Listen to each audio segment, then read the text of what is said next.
mengisi waktu-waktu yang sudah kami sediakan. Dan semoga semuanya sudah makan siang ya, sudah disiapkan juga. Tadi sudah tersenyum, kayaknya udah kenyang ya Pak ya. Sudah sudah segar. Dan juga sekali lagi untuk teman-teman yang baru datang, kami harapkan teman-teman untuk bisa mengisi terlebih dahulu.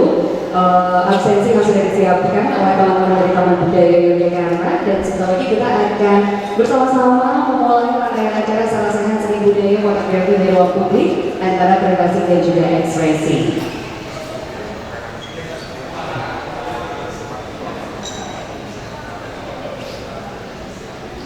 Sekali lagi kami undang bersama teman-teman yang mungkin masih di belakang bisa bergabung bersama kami di kursi-kursi yang sudah disediakan, karena setelah ini kita akan memulai rangkaian acara Salah Sehat Seni Budaya Fotografi di Ruang Publik antara privasi dan juga ekspresi. Tapi ini udah fokus. Ini kan ngetur kan. Nah, kalau lebih detailnya di zoom dulu, masih ngetur. Yang bisa baca. Nah, kira-kira. Tapi kalau kamu ini aja, nanti sesekali di zoom out. Nanti frame-nya segini aja, sama biar kelihatan apa itunya, materinya ini gitu.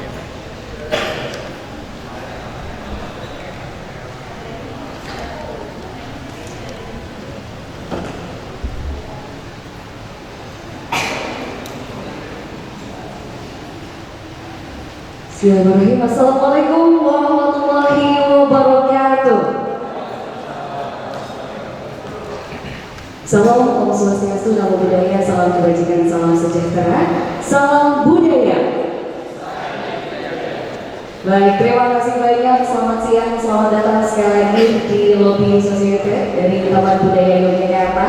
Teman-teman, semoga dalam keadaan sehat di siang hari ini, dan kami ucapkan juga terima kasih banyak pada teman-teman dari Taman Budaya Yogyakarta yang akhirnya pada hari ini Rabu 11 Juni 2025 kita bisa berkumpul kembali bersama di Salah Sehat Seni Budaya Fotografi di Ruang Publik antara privasi dan juga ekspresi.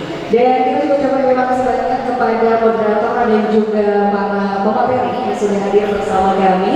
Tapi sebelumnya kami juga ucapkan terima kasih banyak kepada teman-teman yang ternyata sangat antusias untuk bisa mengikuti Salah Sehat kali ini, karena ternyata laporan dari teman-teman dari Taman Budaya Yogyakarta animo cukup tinggi dan juga melebihi batas kuota yang sudah ditentukan. Boleh berikan tepuk tangan untuk kita semua di siang hari ini, teman-teman semua. Luar biasa. Dan juga perkenalan sebelumnya, saya Pelugas Warman akan menemani Bapak Ibu sekalian dan teman-teman sebelum rangkaian Salah Sehat ini akan kita mulai. Dan sebelum kita masuk ke rangkaian utama di siang hari ini, kita akan menyanyikan terlebih dahulu lagu Indonesia Raya. Untuk itu kepada hadirin kami persilakan berdiri.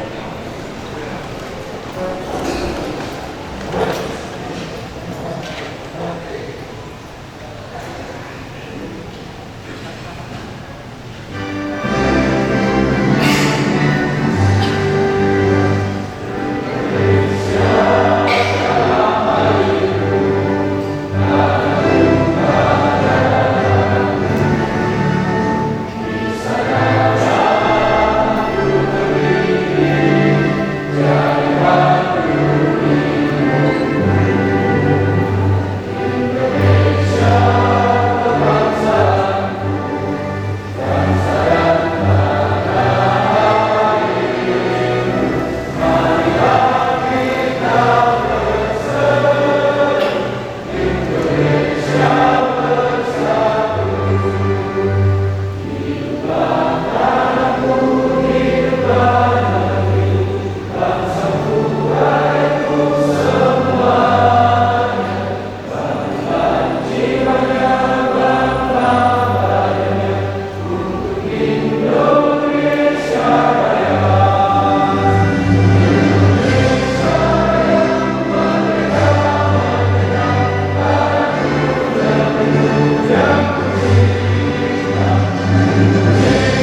Baik, sekarang kita juga sudah menyanyikan lagu kebangsaan Indonesia Raya. Kita mungkin langsung masuk saja ke inti acara kita. Namun ada baiknya saya undang terlebih dahulu moderator di siang hari ini. Boleh berikan tepuk tangan yang meriah untuk Mbak Kevin Yofianti. Mohon sama bergabung ke depan bersama saya.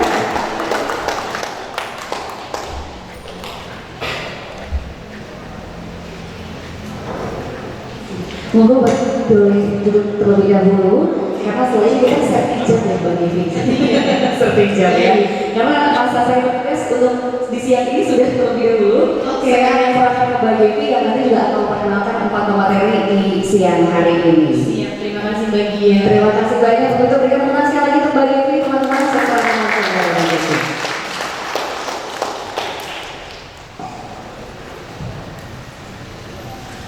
Oke, terlalu pendek ya kursinya. Saya gedein. Oke, assalamualaikum warahmatullahi wabarakatuh. Selamat siang, teman-teman semua kali ya. Ini kayaknya dari skala umur nih cukup beragam. Ada yang dari Gen Z sampai Gen mana nih? Gen X, Boomer, atau apa nih? Kayaknya sangat beragam ya siang hari ini audiensnya. Terima kasih teman-teman sudah hadir di acara fotografi di ruang publik. Ini sebuah sarana sehat yang diadakan oleh Taman Budaya Yogyakarta. Siang hari ini kita seharusnya ada 4 pemateri, tapi sayang sekali Mas Aji belum bisa hadir karena ada urgensi yang memang tidak bisa ditinggalkan. Jadi siang hari ini kita akan bertemu 3 narasumber kita. Ada Mas Novan Jenny, ada Mas Bimo, dan ada Kakak Niken. Jadi nanti kita akan berdiskusi bersama 3 pemateri kita. Sebelumnya aku mau tanya dong nih teman-teman, asalnya dari mana nih? Ada yang paling jauh dari mana? Mungkin luar kota, ada luar kota, atau semuanya dari Jogja? Dari mana Masnya? Jawa Timur. Jawa Timur mana Mas? Probolinggo. Sengaja datang ke Jogja atau kuliah di Jogja? Oh gitu. Bohong nih. Ini bohong nih. Oke, mungkin siang hari ini kita tidak akan berlama-lama ya untuk sambutannya. Sebelumnya perkenalkan, saya Devi Novianti, saya seorang fotografer dokumenter. Saya sudah di Jogja dari tahun 2012 sampai sekarang, tapi saya pulang balik karena saya tidak berdomisili lagi di Jogja. Jadi Jogja hanya tempat singgah dan belajar. Siang hari ini mungkin saya akan memanggil 3 narasumber kita hari ini. Boleh maju ke depan Mas Bimo, Mas Novan, dan Kak Niken. Silakan untuk menempati kursi panas ini ada di depan. Mungkin dari tim teknis bisa mempersiapkan materinya dulu kali ya. Ini kira-kira siapa dulu nih? Kalian mau switch materi, siapa yang presentasi duluan atau saya yang menentukan siapa yang akan mempresentasikan materinya? Ayo kakak-kakak bisa maju ke depan.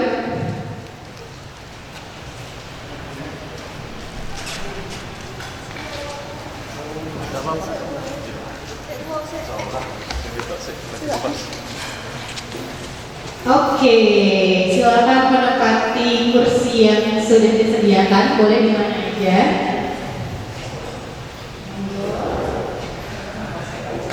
Bapak di tengah ya Pak ya, sebagai akademisi. Di sini ada akademisi. Oke, sebelumnya mungkin saya memperkenalkan dari masing-masing narasumber terlebih dahulu kali ya. Oke, di sebelah saya ini ada Kakak Niken. Nama panggungnya ini bukan nama panggung yang di sini nih. Nama panggungnya Niken Arale. Mungkin teman-teman yang sudah lama mengikuti mengikuti fotografi ini pasti familiar banget nih sama Kakak Niken nih.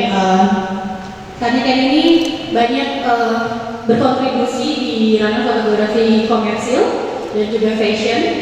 Jadi cukup menarik ketika nanti kita akan berbicara soal bagaimana fotografi di ruang publik dari perspektifnya Kakak Niken. Dan Kakak Niken juga sebenarnya punya latar belakang pendidikan arsitektur. Jadi wah banyak banget nih. Kayak jalan-jalannya banyak banget, di jalan tikusnya nih yang bisa dilalui ini banyak banget. Lalu di sebelah rekan-rekan ada Mas Novan. Mas Novan ini akademisi, dulu jurnalis, dan juga mengajar. Saat ini Mas Novan sebagai pengajar di Institut Seni Indonesia Yogyakarta di jurusan fotografi ya Mas ya. Nah, Mas Novan ini juga cukup menarik gitu, di awal karirnya juga dia sebagai jurnalis, dia banyak bekerja di lapangan, bagaimana dia juga banyak bertemu dengan subjek-subjek di ruang publik, tidak hanya di ruang-ruang private, dan sekarang dia kembali masuk ke dalam satu tempat atau satu inkubator fotografi dalam universitas. Nah ini akan gimana sih kalau misalnya akademisi berpikir atau mencari tahu soal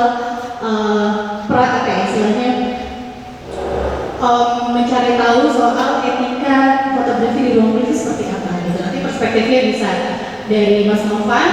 Lalu di paling ujung sebelah sana ada Mas Bimo.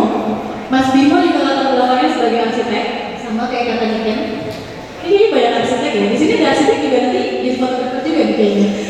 Oke, Mas Bimo ini banyak sekali melakukan aktivitas fotografi, khususnya di street fotografi.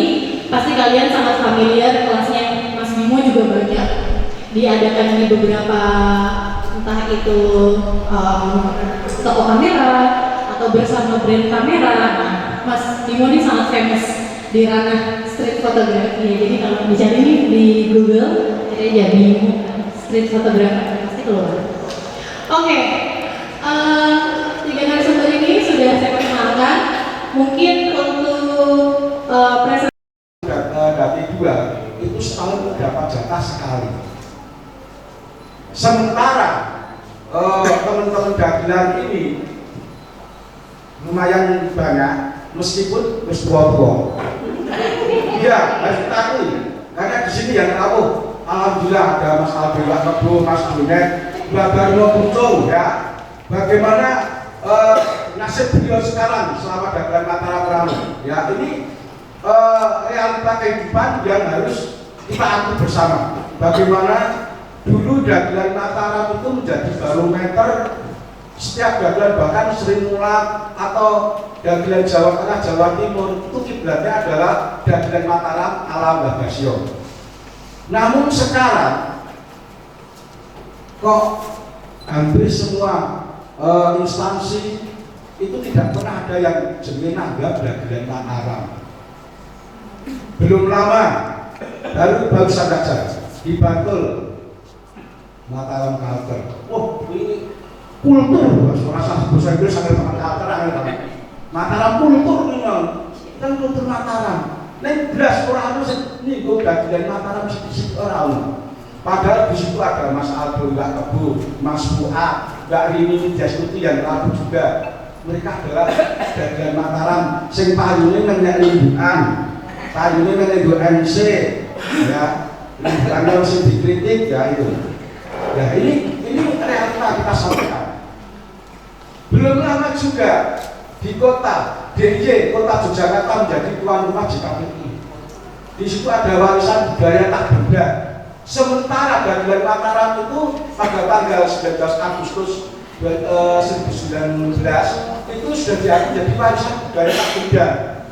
Dan ini kok malah belas orang menyinggung, padahal pusat Indonesia sama sekali nggak menyinggung yang namanya dagelan Mataram. Nah kalau seperti itu bukan warisan budaya tak benda, menjadi warisan budaya tak ada. Dagelan betina makan belum saya itu mas, nah tidak ada. Cuma taman budaya ini kok setahun pisan, berarti lebih dagel setahun pisan. Banyak jejak ya mas. Karena di sini tinggal aja mas ya. Ini benar. Nah, jadi ini sarasian benar-benar dialog. Jadi nanti teman-teman, saya memang yang membantu seperti ini adalah saya, sehingga benar-benar dulunya itu menjadi kembang manggis, sekarang jadi kembang kempis, itu ya benar, kisah nyata. Sehingga ya ini saya selalu berusaha berarti. Nah sekarang nih kalau kebun misalnya dapat jatah kota, kota itu pendagel sekarang itu ada sekitar 25 setuju loro. Ya sekitar itu pun terus umurnya hampir 50 tahun ke atas.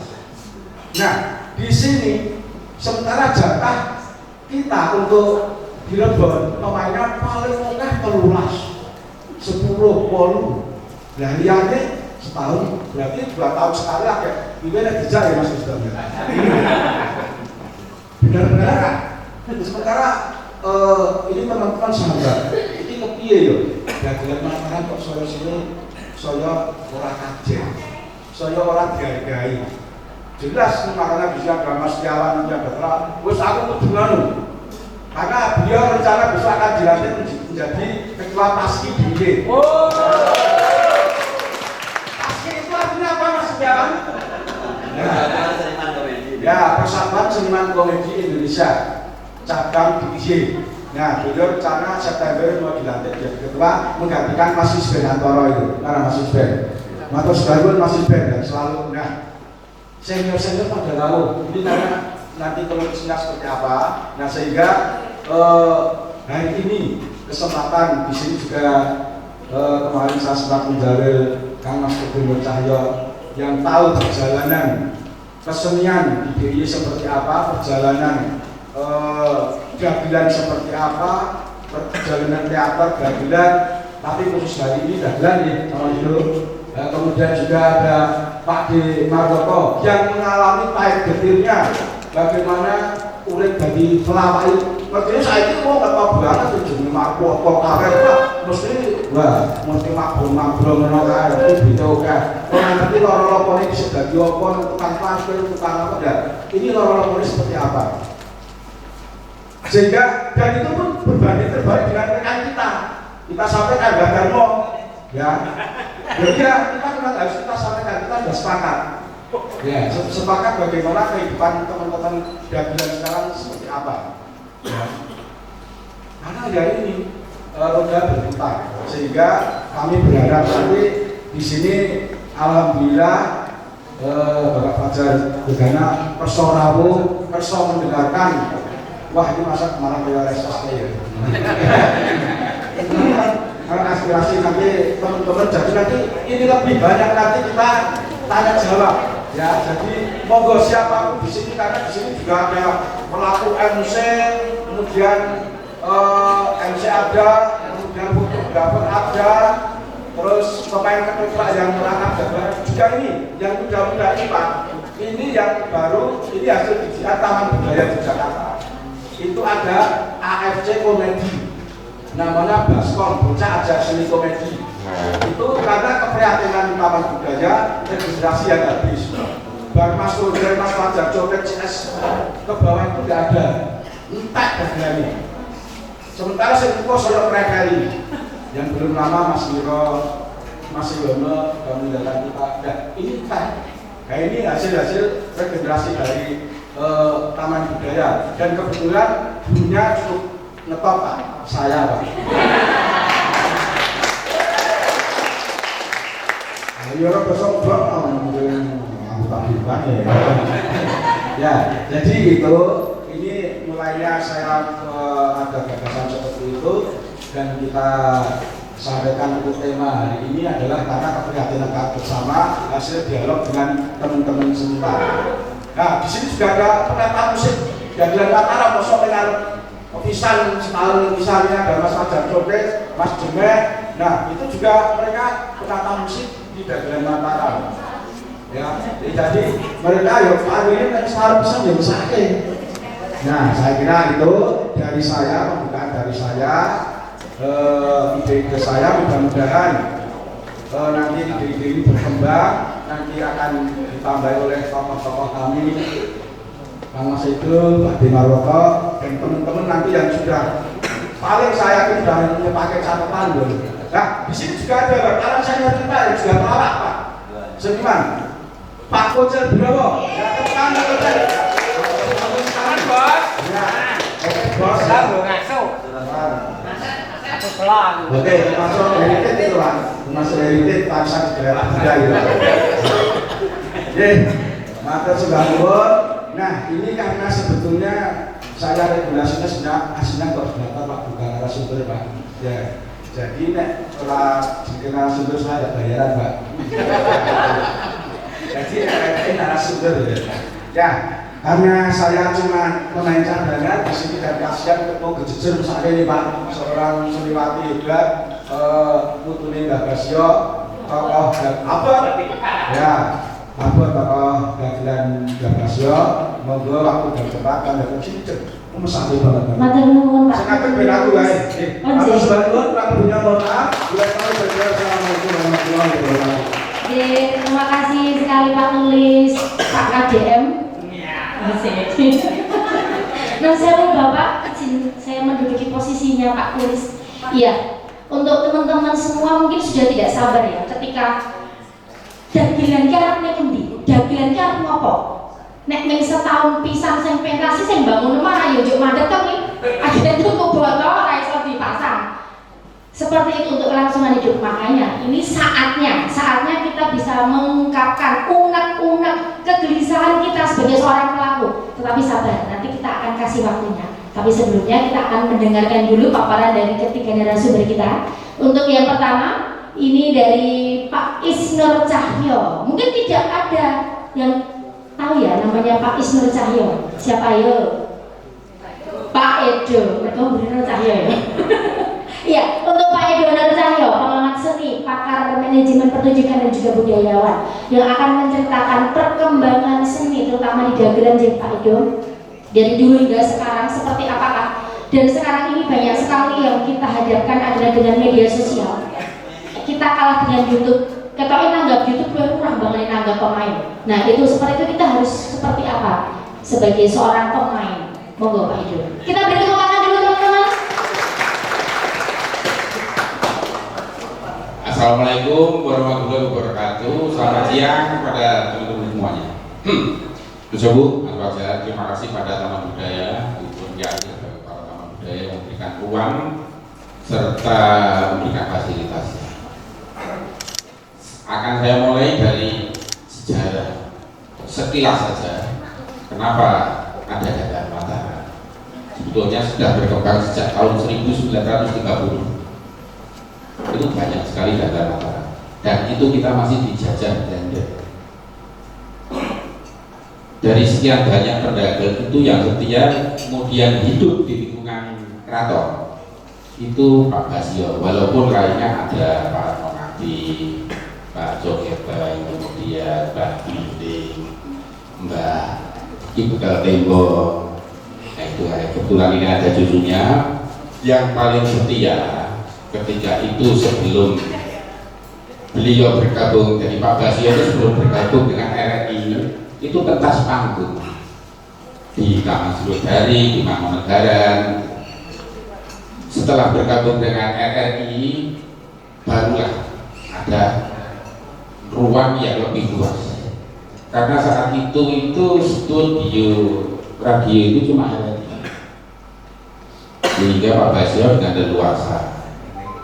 Nah dari karya-karyanya ditawarkanlah ke Lokananta yang akhirnya direkam seperti Basio Beca, Dadung Kepuntir, terus Degan Wasiat, Aman Makan Tuan, lucu-lucu, Zaman Makan Tuan,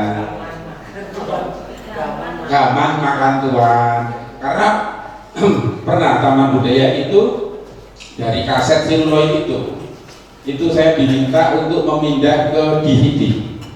Nah sebagian besar saya dapatkan kaset seluloidnya itu dari Pak Maroto, termasuk Maling Kontrakan, Tring, kemudian Popok WW itu sampai Intek, dan pernah oleh Taman Budaya ketika pemberian maestro, gelar maestro kepada Pak Basio kita pentaskan.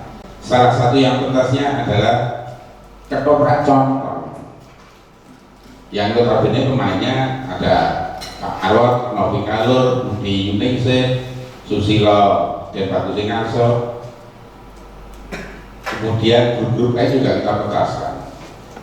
Nah itu kan progres Pak Basio itu dari pentas panggung menjadi rekaman dan siaran TV.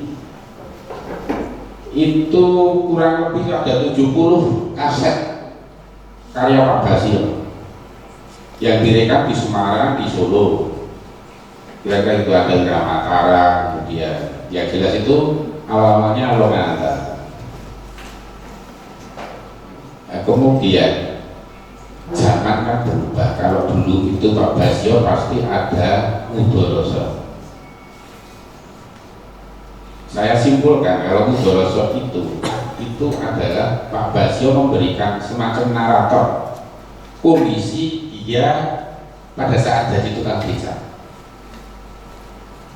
Contohnya misalnya sudah sekeso oleh itu penumpang, tapi ketika Bu Parmi kerja kalau salah itu ngundang cak beca, Pak Basio nggak mau beca kayak somor dulu, saya kayak gitu. Jadi konsep sumbernya itu ketika tadi Mudoroso soal kondisi ekonominya, tiba-tiba ketika dibutuhkan orang yang dia sangat membutuhkan duit dengan sombong ataupun seolah nggak butuh duit itu misalnya kan contohnya sehingga Mudoroso itu mencerminkan kondisi situasi ekonomi Pak Basio ketika memerankan menjadi tukang beca. Di situ sudah berpikir ke sana, padahal itu auditif sekali. Kita bisa membayangkan. Nah di zaman modern ini kan luar biasa, tidak mungkin seperti saat itu juga. Sehingga kita harus menyesuaikan dengan perkembangan zaman. Misalnya untuk durasi pentas di Rebon itu cuma 40 menit kurang lebih. Nah biasanya itu dagelan ditaruh di belakang sendiri karena biasanya kalau ger gitu itu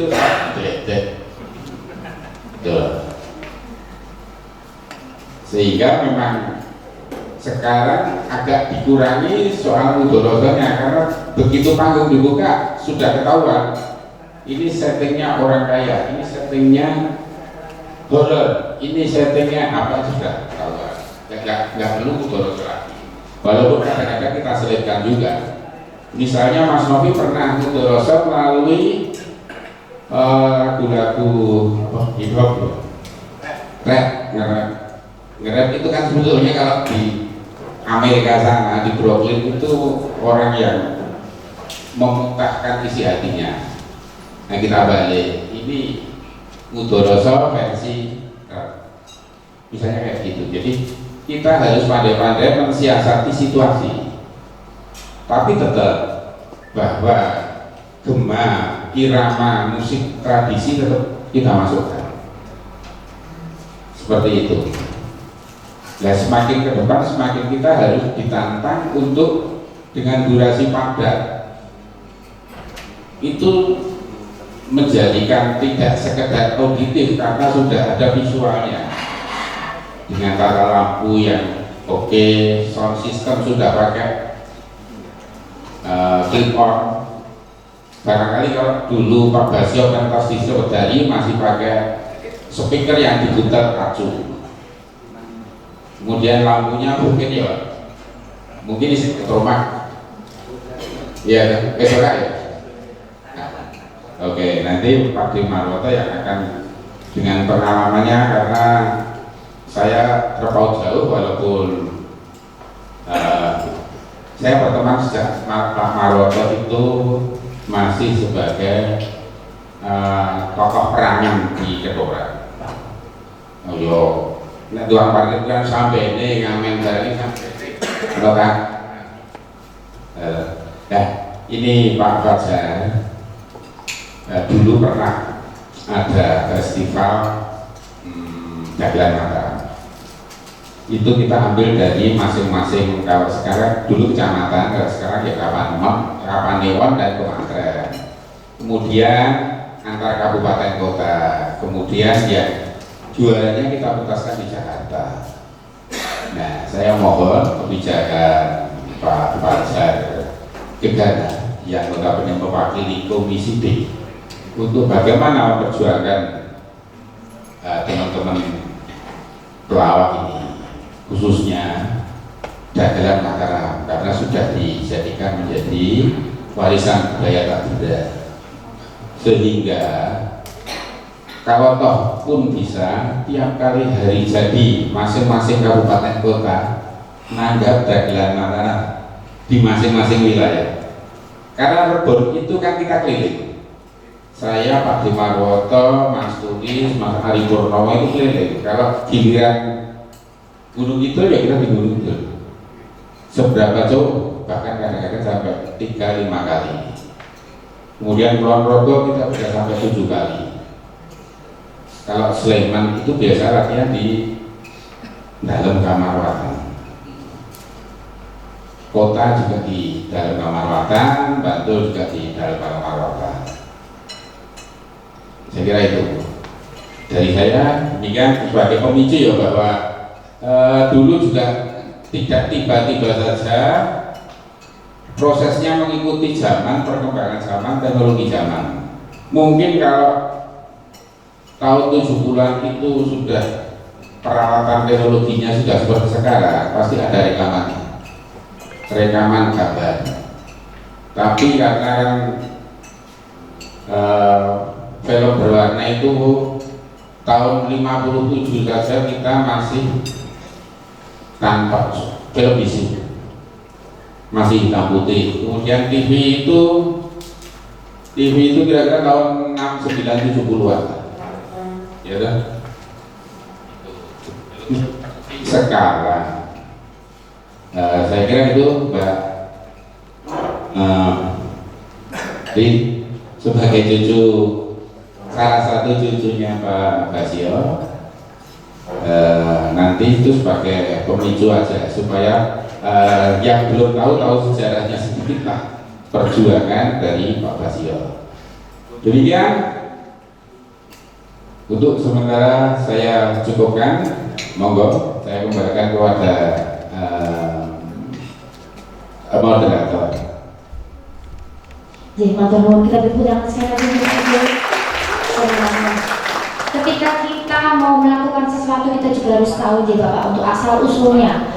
Ketika kita tahu betapa beratnya perjuangannya, berapa rekosone untuk perjalanan yang sangat luar biasa itu, maka kita akan lebih menghargai lagi Pak De. Belani Mbah nih. Karena kita akan apa namanya lari ke Pak Dimarwoto, bagaimana lorong-lorong menjadi untuk bisa menjadi seorang pelawak yang terkenal, dagelan sing dadi dan dagelan sing iso awet nggih Pak De, dari dulu hingga sekarang itu butuh keseriusan, butuh konsistensi yang sangat luar biasa dan terutama disiplin diri. Terus ya Pak De, bagaimana kita harus berkomitmen itu sangat penting sekali. Untuk itu teman-teman kita sambut dengan tepuk tangan Pak Dimarwoto. Terima kasih. Assalamualaikum warahmatullahi wabarakatuh. Sebenarnya kalau saya merunut dari topik pada siang hari ini, kita itu akan mengembalikan peninggalan budaya tak benda. Warisan budaya tak benda. Sebenarnya itu titiknya itu kepingin sekali kita itu mengembalikan marwah dagelan utara. Karena kalau kita ngomong setahun main sebesar itu saya rasa tidak. Makanya kita juga berterima kasih dengan Taman Budaya Jakarta yang sudah membangun Baskom di AFC untuk umur ini. Karena sedini mungkin sudah dididik dalam bidang seni maupun ketoprak, dagelan, sudah ada bidangnya masing-masing. Dan terutama satu yang paling penting adalah sudah membangun attitude anak-anak itu agar dewasa benar-benar attitude-nya itu bisa dipertanggungjawabkan. Karena banyak sekali yang tua-tua itu kadang-kadang attitude-nya itu di sini-sini, ya itu banyak sekali teman-teman kayak Sawah, Setiawan, Misben, Jonet, Mangan, Jobe Tonggo, W.E. Kansani. Ini dengan adanya Baskom ini anak-anak sudah dididik, itu nggak salah secara formal, tapi masalah etika. Karena semua apapun juga itu nomor satu adalah attitude kedisiplinan. Nah, justru disinilah pernah saya tanyakan di Taman Budaya, kok nggak ada lomba dagelan? Karena banyak sekali teman-teman kita ini yang lahir dari lomba dagelan. Katanya nggak ada kalau mencapilnya, apa? Oh, anak kalau mencapil, nggak ada nomenklaturnya. Mulai larang. Itu saya tanyakan dari dari pusat, memang nggak ada itu Pak jangannya. Terus waktu bertemu dengan Pak Asto di rumah makannya Mas Bujar, saya sudah mencoba untuk diadakan lomba lawak. Siapa tahu kita menolongkan, karena banyak sekali lebih terjunnya almarhum Baret itu ikut lomba dan ternyata berhasil. Kalau ini kita membuat itu memang benar-benar lain. Ini yang wis gede, bojo ini main sama di bojone itu nih. Karena uang dagelan itu orang melihat itu, wah enak ya, mangap ya jutaan, mangap jutaan. Tapi penderitaannya Pak. Makanya saya dulu tidak pernah lepas celana jin. Yang lain dijual, kalau jin tidak dijual. Kalau memang nggak ada kerjaan, jin itu seletak uang, kalau digo blekat sampai ke mana, garing digo komersial mana, elek yo kebut dan wangun. Nah, makanya diadakan pertemuan seperti ini, bagaimana kita mengembalikan marwah dagelan Utara. Karena Pak Basio itu sebenarnya sudah menasional, tapi waktu mau buat hari lawak nasional itu pernah disuruh Mas Tarsan. Orang ngomong sama saya, Bu jangan diputuskan dulu, kita juga mencari aspirasi dari daerah. Apa? Termasuk Pak Basio ini diusulkan, karena beliau lebih tua daripada Bing Slamet. Akhirnya kalau nggak salah besok hari lawak nasional itu hari lahirnya Bing Slamet. Tapi karena itu rapatnya di pusat, sehingga ya kurang punya power dari daerah. Akhirnya ya mungkin sementara ini saya masih dengar ya hari lahir hari lahirnya Bing Slamet. Kalau dalam masalah perjalanan, jangan tanya. Pak Edo ini sering tidur Malioboro sama saya. Pak Kucil itu juga tidur di rumah saya, leleran. Utangnya dari warung ngarepa dari dubruk. Jur dagel ora digeguyu, dibalangi. Pernah. Makanya kita itu bukan siapa-siapa. Coba pelawak yang terkenal di Jakarta, di mana saja lah. Di mana kamu masih di atas angin, apapun yang kamu kehendaki pasti tercapai. Tapi ingat, kalau tadi dikatakan bahwa nasib itu seperti roda, kadang di bawah, kadang di atas. Tapi melawak itu harus seperti spiral. Spiral berputar tapi naik. Tapi kalau kamu berputar tanpa naik, ketinggalan zaman. Karena melawak itu adalah bukan eksamen tapi eksabel. Kalau tiap hari kita main, makanya orang-orang yang di televisi saya merasakan begitu sering main, terus berkembang, improvisasinya berkembang. Tapi kalau sudah lama kayak kemarin pandemi, banyak yang gagal. Yang melek barang dulu. Ya salah satu faktor juga itu. Ya nggak rasa mabuk. Jadi makanya lawak ini penting itu attitude dulu. Ini Taman Budaya sudah mulai merintis, jadi sangat perlu karena besok ini anak ini besok baru di Bang Toprak nih Pak. Ini jadi saudara ya anak depan ini. Tapi kedua juga anak-anak. Karena kemarin saya waktu di Pak Hotel waktu surat itu saya melihat lodrok anak-anak mengambil cerita Sakira, apik. Bagus.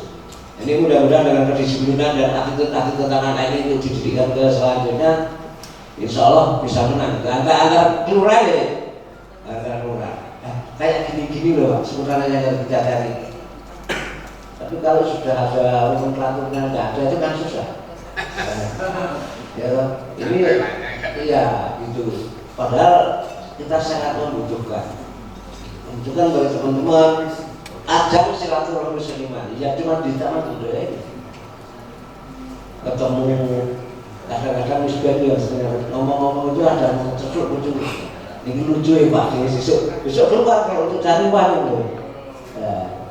Kayak Setiawan, ya Jonet, ya Aldo ini yang di bawah saya usianya maksudnya, kalau lucunya mungkin lucu yang dia ini yang sangat jarang burung kan dengan umur tapi kemauan tetap tua. Jadi ini yang diharapkan dari teman-teman bisa memberi tidak hanya sekedar rapat tapi bagaimana eksekusinya untuk selalu bertemu. Kemarin malah waktu ulang tahun Mas Kio ya, kita ketemu orang kumpulan Bantul yang MC-nya 3 itu ya. MC-nya Anang, Bebek, Jibyo itu sangat bahagia sekali meskipun saya tidak ikut tapi ketemu dengan teman-teman ya. Ibaratnya kalau beliau sudah kerja kayak Pak Kadek sendiri reuni sama teman-teman dulu waktu loro-loro bareng itu bagaimana kayak waktu Pak Kadek Materi ini enggak kan?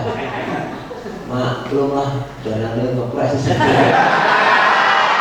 Oh, dengan beliau.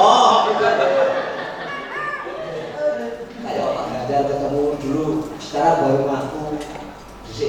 Istilahnya produsen naik kereta Jakarta Jogja itu orang cukup kartis itu, petang dulu namanya produsen Pak. Itu kan jadi kenangan manusia. Kenangan indah kayak ini ya. Ini jadi jak sekarang sisa begitu. Enggak tanggapan larang begitu ya. Kayak seperti itu ketemu saling sharing apalagi habis dari masalah bahan lawan itu dia tidak kecil. Di mana kita Sleman mengadakan pertunjukan rebot itu cerita sudah dibuat Mas Musben pasti jaga. Kalau itu apa ya jika ingatan selalu sharing sehingga yang tadinya pemain ke rumah itu dia dapat bahan karena kadang-kadang yang saya alami kalau mau menghadapi sesuatu audio itu lojo rezeki blank. Ini Mas ini sebagai penolong yang kalau generasi muda itu sudah mulai muncul kayak Setiawan, Senden muncul kalau yang Baskom kan lebih junior lagi. Kalau peremajaan pemain sudah, nah kita mulai peremajaan penonton, audien. Karena juga penting. Lah buat ini tidak berhasil Pak. Jadi yang menikmati itu anak-anak Gen Z. Dan pernah waktu cerita Walid itu nggak kuat anaknya Mas Tedok. Oh.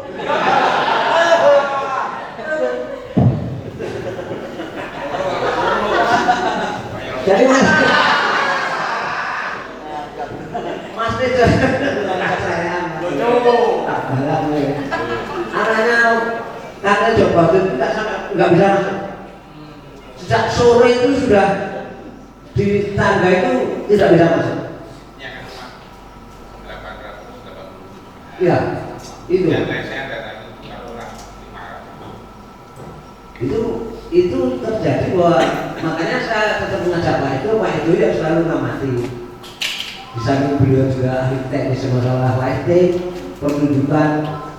Kadang-kadang kalau waktu diskusi sama Ari sama Mas Tulis, dia boleh masukkan. Ojo ini penontonnya 100.000 penontonnya. Pak Kudir juga sering untuk dimasukkan karena dia sejak dulu Pak sama kita. Makanya setelah Pak itu ada masalah itu Pak Ganda, Pak Gegana. Jadi ayo berjinak bom. Pomsek. Jadi kegelisahan teman-teman ini seperti ini. Kan mohon kiranya kalau ada kepedulian dari teman-teman yang sangat membutuhkan, ada selalu bertemu, ada apa ya, kita mengadakan diskusi sama teman-teman, ada wadahnya, terutama yang mungkin ada biayanya jujur banget. Nah mungkin wakil itu kok ada bener aja. Dulu dipecat juga dilarang, aku dipecat larang tadi omong juga. Jadi itu saja yang bisa saya sampaikan. Kalau masalah lorong-lorong ini, beberapa teman-teman juga merasakan kalau misbah bersalahkan dari sekitar Bogor, bulan itu merasa tinggi, kan? Padahal sebenarnya, nah itu saja Pak, bila ada kata kurang berkenan, mohon. Assalamualaikum warahmatullahi wabarakatuh. Kita berikan untuk Pak C. Marwoko. Terima kasih Pak C. Memang betul sekali ya teman-teman ya. Nek kerep pentas kita sering tampil itu kita akan lebih berkembang, kita akan lebih terlatih dan lebih pintar. Tapi kalau tidak ada ruangnya, orang menggone, orang duite ya ada ya. Duit di sini bukan berarti nominal materi ya, tetapi untuk operasional itu akan lebih karena ya nek orang no biayanya juga piye. Kita juga tidak bisa berbohong dengan apa yang harus kita persiapkan untuk sebuah pertunjukan itu. Nah, teman-teman, ini saatnya ya. Kita akan mendengarkan dari Pak Fajar Gegana. Ini adalah wakil kita, wakil rakyat kita yang akan memperjuangkan hak seorang pemain dagelan, seorang seniman di daerah istimewa Yogyakarta. Monggo Pak Fajar. Kita beri tepuk tangan untuk Pak Fajar, teman-teman.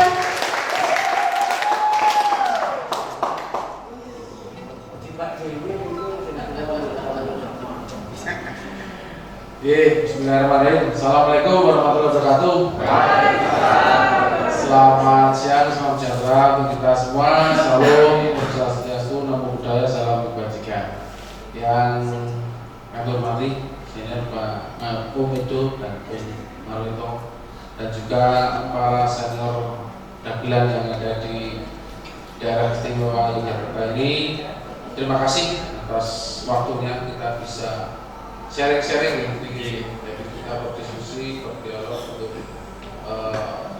berbicara untuk rosok tentang fenomena yang terjadi di daerah istimewa Yogyakarta ini khususnya.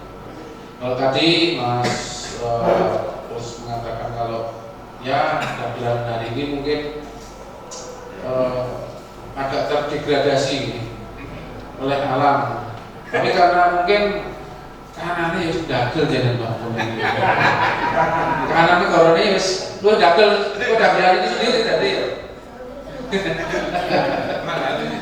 Jadi ya itulah. Jadi ya ini mungkin trennya baru bergeser saja sebetulnya. Tapi memang dari sisi kepentingan kita yang ada di daerah istimewa Yogyakarta yang tentunya kita wajib nguri-nguri dari sisi seni, budaya, tradisi maupun apa selisih yang ada di daerah istimewa Yogyakarta ini. Tentunya kita yang khusus di DIY ini juga harus mampu menjawab dan menjadikan semua hal yang sifatnya sudah, apalagi sudah menjadi warisan budaya tak benda, ini wajib kita pertahankan dan kita lakukan.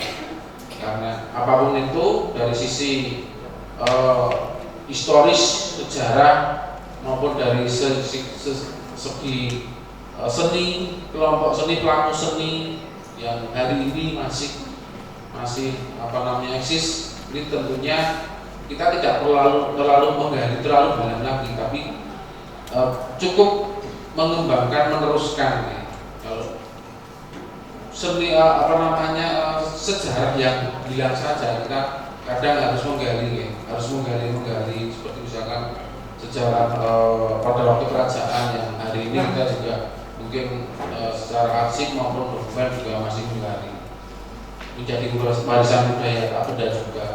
Nah ini yang masih eksis, tentunya kita masih bisa untuk mendorong dan mengembangkannya. Artinya dari pelaku seni yang bersejarah seperti Pak Edo, Pak Maroto. Ada iya dia barangkali butuh teknologinya dan perilakunya harus demikian untuk mengejar sesuatu yang memang harus diselesaikan. So kita maklum. Apakah ada bapak ibu kakak yang kemudian tiba-tiba protes saat kemudian ada orang yang menteng-menteng kamera di jalan? Hampir tidak ada. Artinya, ya itulah bahwa kehidupan kita sangat erat atau kemudian punya hubungan yang sangat dekat dengan teknologi. Ini akan kemudian next. Saya hubungkan lagi dengan ini. Sebenarnya katanya orang, juga kata saya ya, itu orangnya ada saya tulis di situ. Jadi apa yang saya tampilkan itu kebanyakan adalah pernyataan-pernyataan dari orang. Katanya fotografi itu pada dasarnya merupakan media utama, sebuah wahana untuk menceritakan hal-hal yang berkaitan dengan rasa, tentang diri dan lingkungannya, ya kan? Bahkan dipertegas lagi bahwa naluri untuk melihat dan bisa dilihat itu kayak sebuah keniscayaan di era masyarakat modern saat ini. Nah, maksud saya teknologinya hadir, kameranya jauh lebih mudah, perekaman gambar jauh lebih mudah, pasca pemotretannya juga bisa dilakukan dengan sangat fleksibel, nggak perlu harus dicetak, sudah bisa langsung dipertontonkan, bukan gitu. Jadi kita tuh kayak terbawa aja gitu dengan kemajuan teknologi dan kemudian perilaku kita berubah seiring dengan apa yang bisa ditawarkan oleh teknologi ini. Apalagi dengan satu kecenderungan bahwa manusia itu punya dorongan untuk dilihat, ya nggak sih? Barangkali kalau introvert banget enggak ya, tapi pasti ada di hati kecilnya ada sedikit keinginan untuk dilihat, entah apapun itu. Dalam konteks ini saya mau bicara bahwa kita seringkali menjadi takluk dengan teknologi dan kemudian kita menganggapnya sebagai sebuah kenormalan yang barangkali itu didukung oleh perasaan-perasaan kecil yang sering muncul di dalam diri kita. Ya ada, kita ini anu ya, cara saya pelan-pelan untuk mengajak teman-teman menyadari itu. Tapi iya ya. Tadi Mas Bimo cerita, motret orangnya langsung datengin dia, protes. Pertanyaannya, pernah kita melakukan itu? Hampir nggak. Ini kita kayak takluk aja, pasrah gitu. Begitu difoto, bodo amat lah. Ayah itu ada dia video call kita, ya kan? Berang dikit gitu. Barangkali next. Nah, kenapa begitu? Ada satu survei, ini kecil-kecilan ya, saya sampaikan ke teman-teman di sini. Ada satu survei, itu sumbernya saya tulis.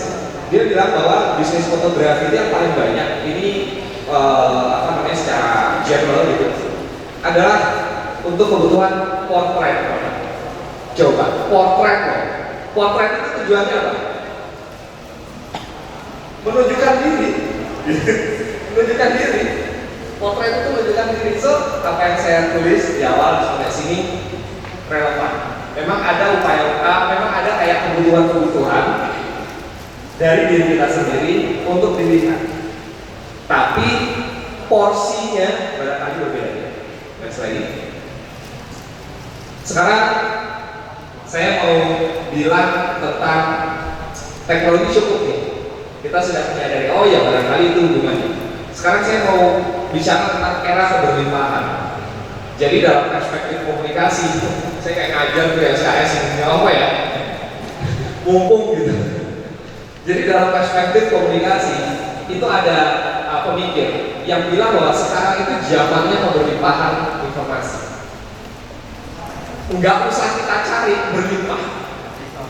Dulu kalau kita mau cari tahu tetangga jauh atau saudara jauh masih hidup atau enggak, kita harus berkirim surat atau menelusurinya dengan cara-cara yang sangat panjang, jalur yang sangat panjang. Sekarang kita cukup pantau lewat statusnya, enggak kita melupakan status itu. Tapi kita lihat berlimpah. Lalu tanpa kita minta juga, atau saya barangkali ya, tanpa saya minta, di akun media sosial saya berlimpah informasi yang saya nggak tahu. Barangkali algoritma itu merekam pembicaraan saya, merekam pencarian saya, so apa yang kira-kira dalam tanda petik sering saya butuhkan muncul tanpa saya cari keberlimpahan. Termasuk foto-foto yang saya tidak tahu siapa dia, kepentingannya apa, muncul keberlimpahan. Hal-hal yang tadinya langka sekarang menjadi berlimpah. Nah, karena berlimpah, kita kemudian menjadi abai pada beberapa hal. Salah satunya apa? Yang tadi juga dibicarakan Mas Dino, yaitu tentang konsep kedirian kita, tentang hak-hak kita untuk memperlihatkan diri dimanapun, terutama di ruang publik. Informasi yang melimpah itu terus kemudian menembus berbagai dimensi, kanal-kanal berita, media sosial, bahkan kemudian pada satu titik itu kayak jenuh gitu karena kebanyakan, dan akhirnya itu apa ya, jadi kayak nempel banget di kepala kita gitu. Misalnya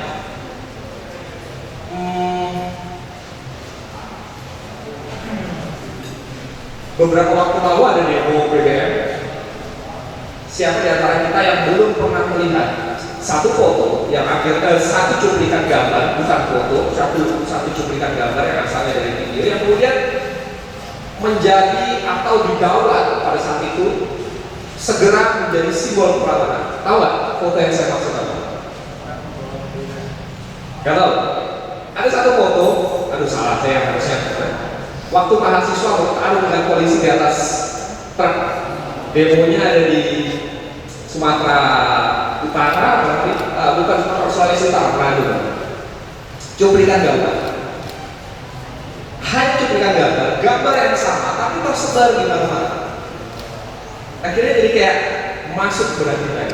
Apakah saya membutuhkan? Barangkali juga enggak, tapi saya menjadi tahu ada informasi karena berlimpah di mana-mana. Kita next lagi. Nah, kalau ini dihubungkan dengan visual, ini ada data. Menarik datanya. Ini bisa teman-teman baca di katadata.co.id. Di tahun 2005, 2024 kalau salah 2025. Itu platform media sosial itu kira-kira begitu datanya. YouTube ada 139 pengguna, Instagram, Facebook, dan lain-lain. Masyarakat Indonesia menghabiskan 3 jam 14 menit per hari dan 81%-nya mengakses setiap hari. Yang paling sering adalah mengakses foto dan video, bukan berita. Bukan berita, bukan penting. Foto dan video. Saya menduga ini ada pengaruhnya dengan realita baru yang hari ini kita sepakati. Salah satunya mungkin secara spesifik kita akan bicara tentang bagaimana fenomena olahraga culture dan dokumentasinya yang menjadi instrumen untuk menunjukkan siapa dirinya, di mana circle-nya dan bagaimana kelas sosialnya. Kita next lagi. Di dunia Instagram nomor 3, kalau tadi nomor 2. Lalu kemudian di dunia Indonesia ada di urutan berapa tuh? Untuk Instagram aja ya. Ada di berapa tuh yang di sebelah sini? 1, 2, 3, 4, 5, 6, 7, 8, 9 negara yang lain.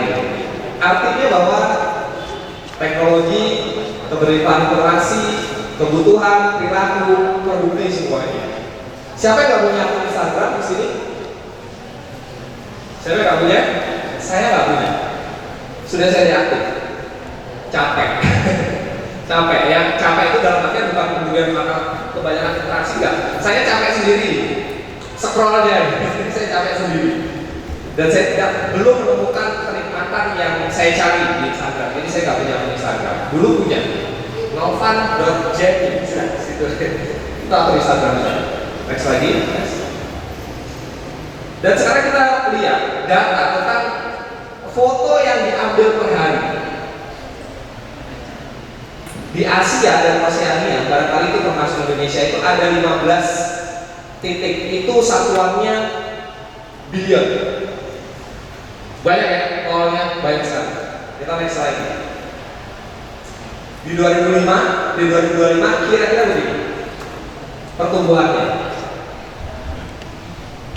Di tahun 2025 kira-kira 2,1 triliun foto akan dibuat di seluruh dunia. Triliun itu nolnya berapa? 12, banyak. Betul, jawaban yang paling bagus itu. Kalau kita ditanya nggak bisa spesifik, banyak. Banyak. Ya. Dan itu fakta loh. Dan barangkali kita termasuk di antaranya. Barangkali kita termasuk di antaranya. Dan apa perubahan yang kemudian sangat sangat bisa dilihat atau bisa diamati dari hal-hal yang saya bicarakan tadi. Dulu fotonya tidak terlalu banyak. Dalam konteks komunikasi ada fase kelangkaan. Karena ada fase kelangkaan, informasi-informasi yang didapat itu biasanya disimpan dengan baik, diingat dengan baik, dicermati dengan baik. So kita betul-betul pengetahuannya itu tepat tentang sesuatu yang kita lihat. Kalau sekarang saking banyaknya, kita melihat sepintas-sepintas saja. Tidak ada rasa penasaran yang berlebih. Tidak ada keinginan untuk mendokumentasikan dengan baik. Bahkan kita tidak ada keinginan atau kurang keinginan untuk mengenal konteks dari satu peristiwa atau dari satu foto yang kita lihat. Karena berlimpah. Kebiasaan kita mengamati foto sangat berubah. Ini perubahan, dan kalau di saya juga selalu dibilang ini pastinya akademisi enggak juga, tapi bagi saya yang hidup di kampus sehari-hari membaca dan belajar tentang hal-hal ini, itu bagian itu adalah hal-hal yang selalu kami antisipasi, bukan untuk dirubah tapi untuk dikenali dan kemudian bagaimana kita menyesuaikan dengan hal itu. Menyesuaikan dengan hal itu. Dulu teman-teman kalau ada kuliah materi dicatat, tapi kalau sekarang cuma difoto. Entah fotonya akan dibaca lagi atau kemudian hanya dokumentasi. Tuhan dan dia yang tahu. Tuhan dan si pemotret yang tahu gitu. Tapi kalau mencatat barangkali dia akan beberapa kali membuka. Next lagi. Katanya Marshall McLuhan, kita itu memproduksi alat, tapi karena sudah saking majunya, sudah saking masifnya, alat itu justru membentuk kehidupan kita, mengubah kehidupan kita.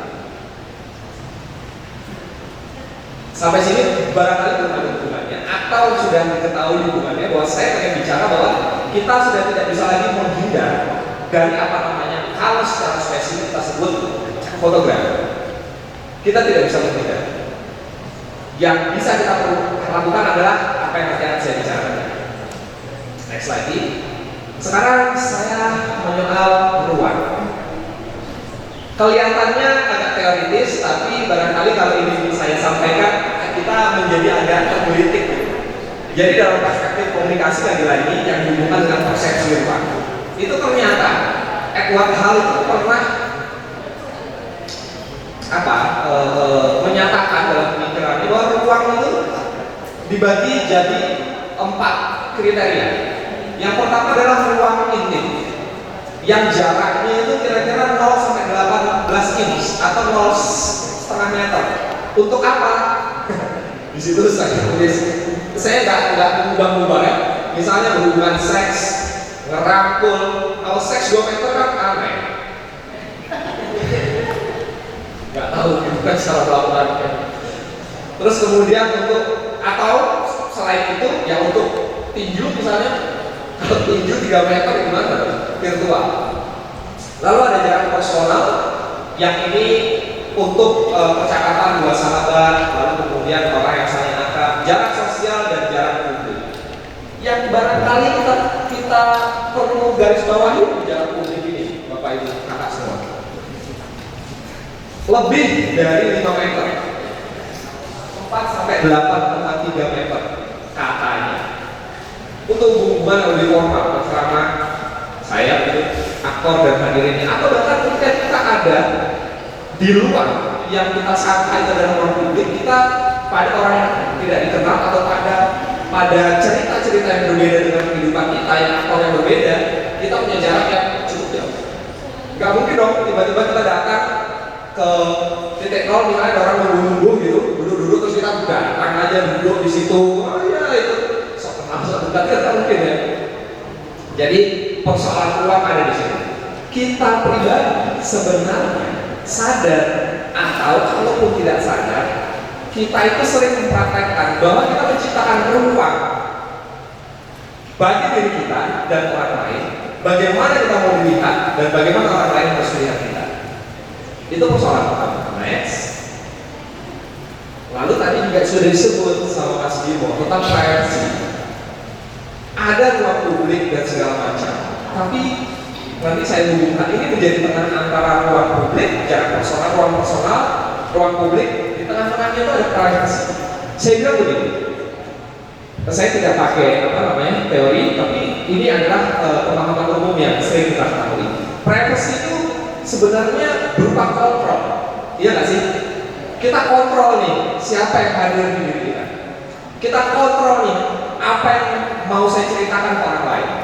Saya kontrol bagaimana kemudian orang lain itu mengetahui tentang diri saya. Kontrol, selektif, ya kan?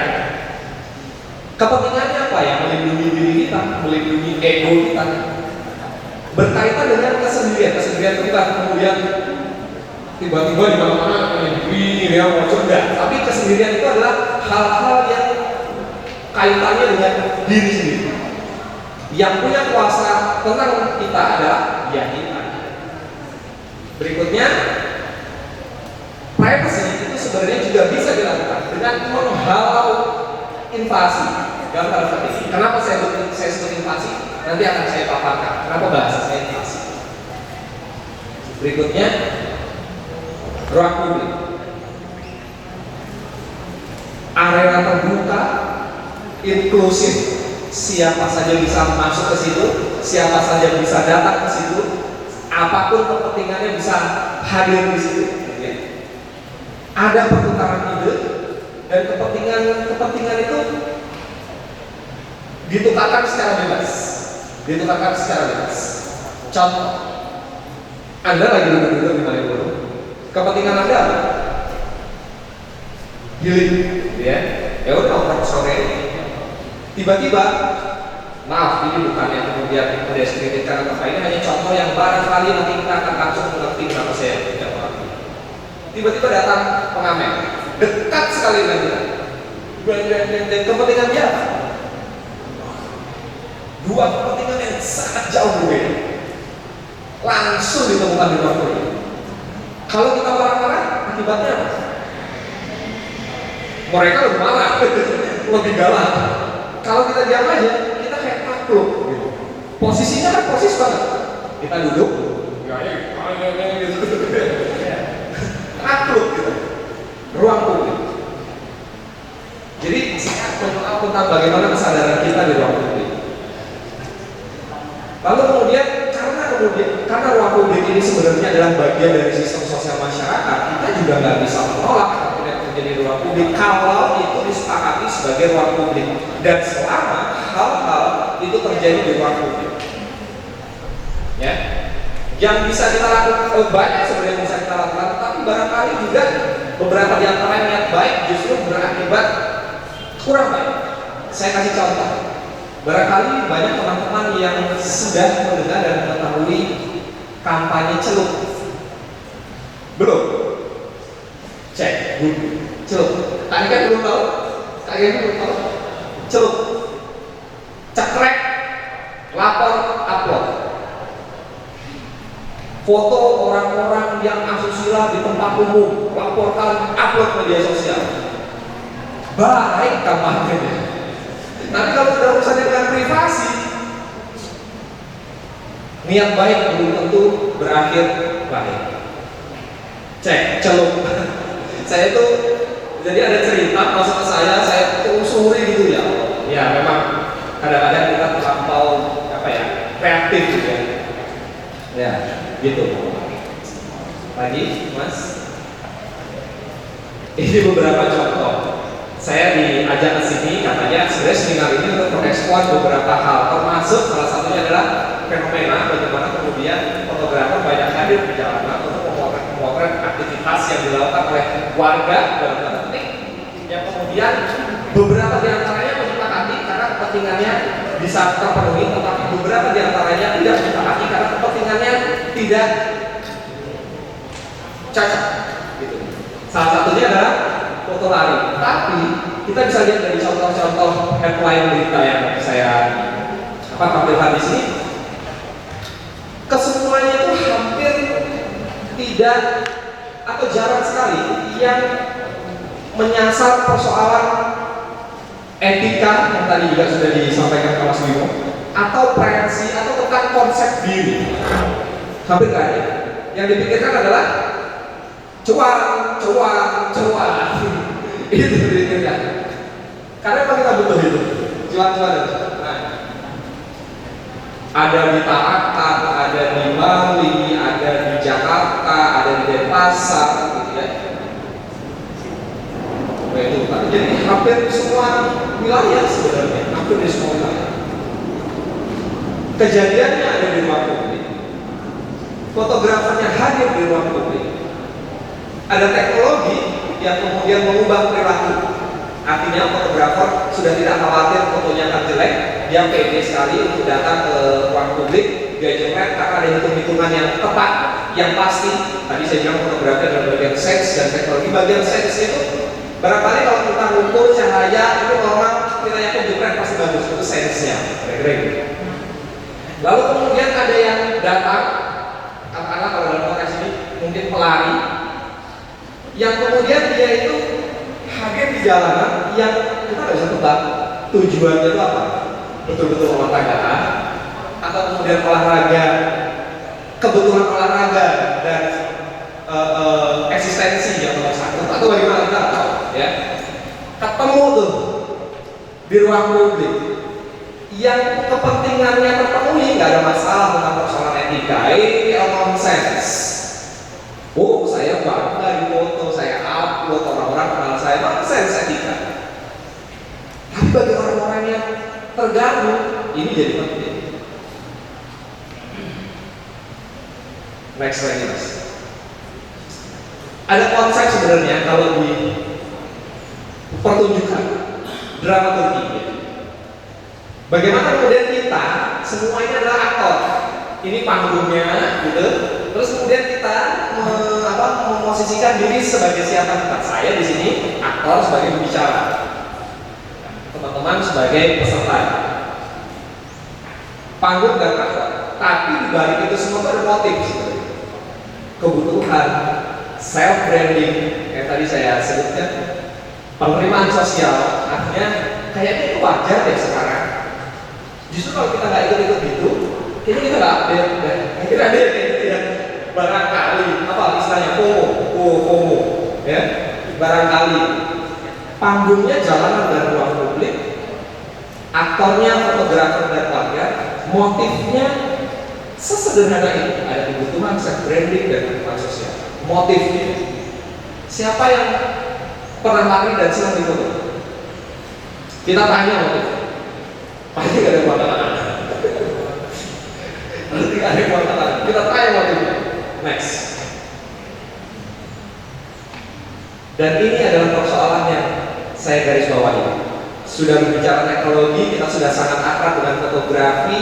Bahkan teknologi fotografi sekarang itu sangat mudah dan semuanya ditujukan untuk kemudahan pengguna fotografi. Tapi saya pakai kata-kata yang barangkali agak provokatif.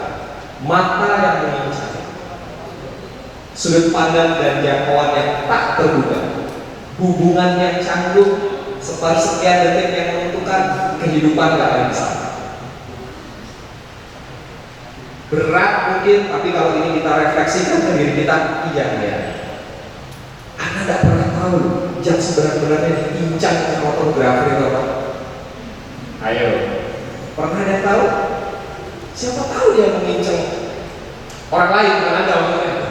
Diperjelas ya posisinya dengan itu. Ada dagelan Mataram ini bentuk dari berdiri. Misalnya contoh mau, saya mau nangkap jenengan, caranya nangkap apa? Toprak, nopo nanggap lingkungan, pembayangan, apa nanggap khusus dagelan? Khusus dagelan Mataram bisa. Khusus dagelan Mataram. Oke. Kalau ketoprak itu ada segmentasi pas dagelan. Kemudian kalau wayang itu pas lingkungan itu ada dagelannya. Tapi kalau memang dagelan Mataram itu kan konsep dasarnya ada kritikan, tetapi itu pakai bahasa sehari-hari sebetulnya. Kemudian diiringi dengan musik tradisi. Udah sedikit. Kadang-kadang orang sekritis itu nggak.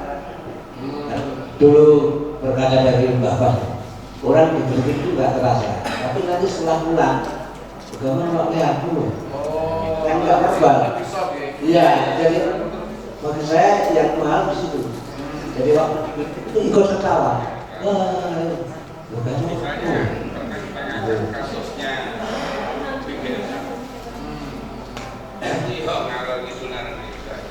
Tapi itu kan kalau skenario itu verbal.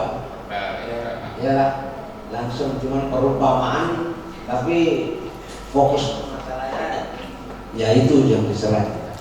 Jadi ada nilai edukasi nih. Oh iya, iya. Karena Bapak ya, dagelan itu ibarat ini loh apa? Kawat jemuran loh, mau disambil apapun bisa. Waktu dulu itu semua masih ikut waktu gencar-gencarnya KB untuk sosialisasi. Waktu saya di Departemen Penerangan itu ada gabung. Ya, itu bisa untuk mendapatkan karena kegagalan kita. Ya mungkin secara nasional itu karena kurang sosialisasi. Waktu pajak itu yang dilakukan Melindadi itu kan juga kurang sosialisasi. Karena kita mau bayar pajak itu sudah mau keluar uang tapi susah, bukan susah prosedurnya. Terus sekarang yang baru-baru ini masalah tanah 2 tahun tidak digunakan mau diambil negara. Kan konek dulu, tapi setelah tahu klarifikasi yang diambil itu adalah yang HGU sama HGB sudah secara resmi dia pinjam guna usaha, tapi 2 tahun enggak yang diambil itu. Tapi masyarakat kan sudah resah, ya karena kurang sosialisasi. Waktu Dirjen Pak Dirjen, kakek wajibnya Pak Jakub yang dari Gunung itu saya pernah sampaikan, Pak, masalah wajib itu kalau nggak ada sosialisasi masyarakat resah. Sebab kalau kita cuma menghadirkan pegawai pajak untuk memberi arahan atau sosialisasi di kelurahan itu kalau ini cuma pengalaman yang mereka lakukan. Orang kalau nggak ada dagelan terus terang, ya dia yang di situ cuma main HP. Tapi ada pertunjukan itu lain Pak. Nanti tinggal kita ngambil salah satu narasumber dari instansi terkait. Nanti kamu jelaskan. Kita membuat masalah ini sudah menghidupkan teman-teman yang sering buat cerita. Jadi apa yang dikehendaki ya karena memang dulu saya lagi di Departemen Penerangan sehingga semua itu tertata. Oh ini yang harus disampaikan. Itu fungsi dagelan dalam bidang infrastruktur seperti ini. Terima kasih. Terus pertanyaan berikutnya nih, saya mau kalau misalkan sanggar sudah ada, sanggar yang untuk dagelan Mataram belum gitu. Mungkin juga mungkin juga perlu Pak Heri, karena itu bentuk simbol juga, bentuk simbol bahwa ini sanggarnya dagelan Mataram gitu. Kadang-kadang masih tangan budaya. Enggak, ini berkaitan Pak. Jadi kalau dengan punya sanggar saya bisa memfasilitasi juga. Itu bisa menyalurkan anggaran untuk sanggar itu, terus untuk apa namanya pelatihan ataupun apa namanya kelengkapan sanggar. ya, itu juga bisa. Tapi kan nggak banyak sanggar. Nah, betul. Maksudnya ada juga cara kita Goreng ini punya selalu ini. oke. Kalau sanggar tari aja ada kan, sanggar khusus dagang juga ada. Best lah. Saya pernah ngomong sama Miss Ben, karena Ben kalau ada banyak apa ya saya cara saya. Lumbuknya dagangan karena lumbuknya bajingan ini gak mau lumbuk bajingan. Dia pernah berdoa sama kasih. Ya, jadi itu kita masih ada kesalahan seperti itu. Kalau ada proyek baru lumbuk. Itu. Jadi kan agak sulit. Kalau yang namanya gali itu minta tolong orang lumbuknya sekali lumbuk. Kalau teman-teman semuanya tidak susah. Oke, itu tugasnya nomor apa Pak berarti? Ngerti Pak. Takut sing orang kita gede lagi ngopo kita bisa. Oh, ternyata itu untuk kan apa penyusunan sanggar. Wah, goreng ke Pak itu wis Sing nom-nom saja nanti biar regulasinya jalan, punya sanggar, punya keseniannya, gitu. Jadi akte sanggar, kami bisa memberi bantuan dengan misalkan di situ ada apa namanya gamelan, Oke itu pas aja Pak, toprak bareng. Satu toprak jadian. Tempatnya sudah ada Pak. Luas Pak. Terus untuk akte keseniannya, misalnya punya kelompoknya seni apa dagang Mataram itu misalnya punya 3, misalkan itu bisa bergantian setiap tahunnya bisa berganti. Itu seperti itu. Teknik-teknik yang normal mungkin berbagi. Oke, itu yang itu sanggar ya. Tapi kalau yang kaitannya semacam dengan ini, nah dagang rebon itu setiap Bantul, Kota dan Sleman itu latihannya di dalam Amarawatan itu di depannya Pak Demarwoto. Karena memang ada fasilitasnya. Kemudian yang Kulon Progo ya tempatnya Pak Joko Mursito. Kita kerusui sana yang punya fasilitasnya. Karena kalau tiap-tiap kelompok punya sanggar itu juga tidak mudah, gitu. Karena rata-rata sanggar itu sanggar papan nama, ada papan namanya tapi nggak ada orangnya, nggak ada kegiatannya, gitu. Sebenarnya dagelan itu kan bisa untuk menempelkan banyak hal. Misalnya gini, ketika saya membuat ketoprak di Pakir Harjo, Kulon Progo ya, Sami Galuh. Waktu itu Pak Hasto Wardoyo masih Bupati Kulon Progo, baru pulang dari Amerika. Saya nagih oleh-oleh. Mumpung ini yang nonton ada 3.000 orang, nggak usah ngumpulkan. Pak Hasto Wardoyo bilang, Mas Abdar yo dagelan. Nanti manut bimbingannya dari Jor. Ya, akhirnya dia masuk dalam satu segmen dagelan itu untuk menjelaskan oleh-oleh ke Amerika, gitu. Itu kan mengurangi geraknya Pak Hasto untuk keliling seluruh bisa, saya kira itu. Jadi langsung dipublish di situ. Amerika ini aduh tidak kalah, air gue tidak kalah kalau air Amerika, gitu. Nah semacam itu juga jelas. Nah kalau mungkin yang berkaitan dengan lomba-lomba itu ada 2 memang. Yang satu adalah antar grup, artinya sanggar. Terus yang kedua adalah mulai dari Kapanewon sampai misalnya Kulon Progo 14 Kapanewon, antar Kapanewon dulu. Nanti juaranya dia menjadi pucuk pimpinan untuk kelompok Kulon Progo maju ke provinsi. Saya kira itu. Nah, kayaknya dua-duanya dikendaki teman-teman ya. Gitu ya. Nah, Taman Budaya ini kan juga sebagai laboratorium Pak Jandegana. Laboratorium hampir semua segmen seni, termasuk seni tradisi. Saya kira itu. Ya, Mbak Ari. Monggo, teman-teman, ada yang ingin menyampaikan unek-uneknya lagi? Masih kami buka? Oh, J, monggo. Ini Kulon Progo ini Bapak. Dari Kulon Progo. Bersiapan nyambut gawe lho Pak J.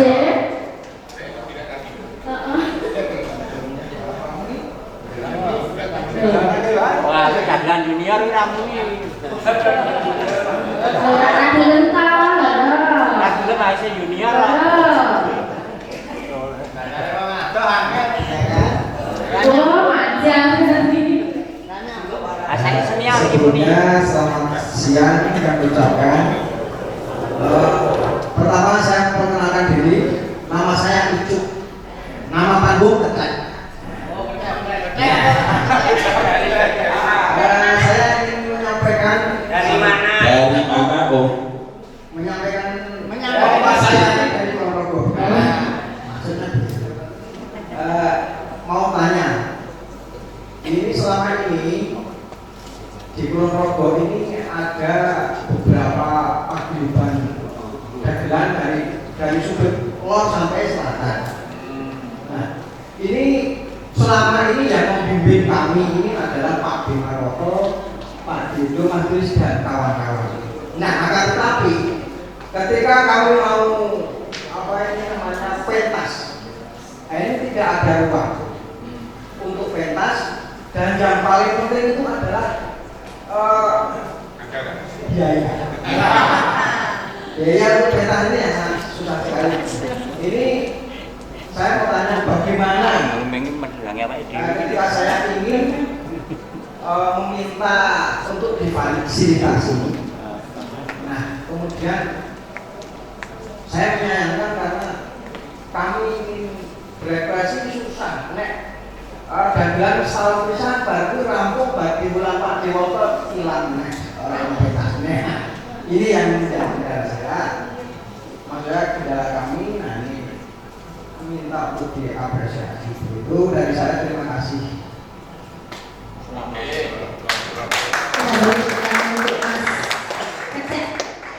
Mas Ijuk nggih, matur nuwun Mas Ijuk. Pun nate kan napa nggih? Main film nggih? Ya, Nggih. Sama istri saya pernah nggih. Oke. Saya punya filmnya soalnya. Oke, tadi dikatakan untuk pentas fasilitasi nggih di Kulon Progo yang notabene itu tadi saya berharap ya. Hari ini saya punya 70 fasilitasi Pak. Tapi itu memang sing dagelan ra ono.